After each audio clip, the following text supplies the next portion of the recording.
So Florida's abortion law could be turned upside down today. That's right. A federal district court in Tallahassee is going to hear arguments challenging this law, which is set to go into effect on Friday. Now, the law imposes several new restrictions. One, it requires doctors who perform an abortion at a clinic to be allowed to work at a nearby hospital as well.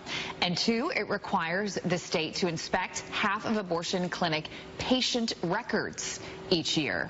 Today's hearing comes 2 days after the U.S.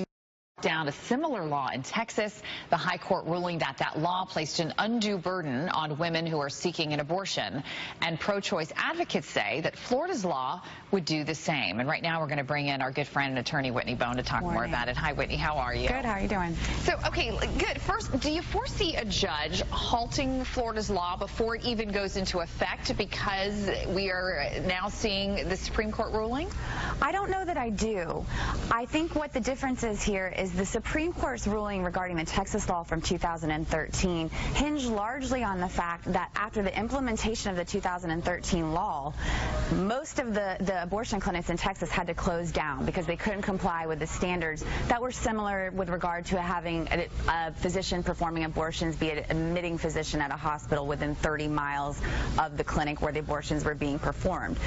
The law here is a little different, but I think that it's not completely different in terms of it probably will restrict the ability of women to get abortions as readily in low-income areas, in rural areas, like it did in Texas, but I think it may be premature at this point for the court to throw the law out.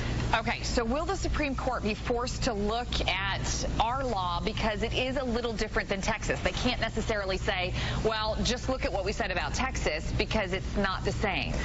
I think that the rationale will be the same, and it's up to the U.S. Supreme Court whether or not they'll take the case or not. I mean, they may decide that this isn't something worth accepting certiorari for if it ever ended up at that point that it was appropriate to ask for that. However, the difference in this law is really just you can either be an admitting physician at a hospital or you have to have a transfer agreement with a hospital. Critics of this House bill basically have stated that, you know, the problem is women who would need to go to a hospital could go anyways. We don't need to have these transfer agreements. So while there's this distinction from the text, I think that the basis that any court would review it for will be the same in terms of, is it actually serving the interests it purports it to serve, like medical interests, and is it restricting the rights of women to get abortions in such a way that it outweighs any purported interest in serving the medical interests of women and protecting women who may be seeking abortions. All right. It is a fascinating discussion. Whitney, how can our viewers find you? They can find me at my law firm, which my website is www.boanlaw.com. All right, Whitney, always a pleasure. Thank you. Thanks. Good to see you. You too.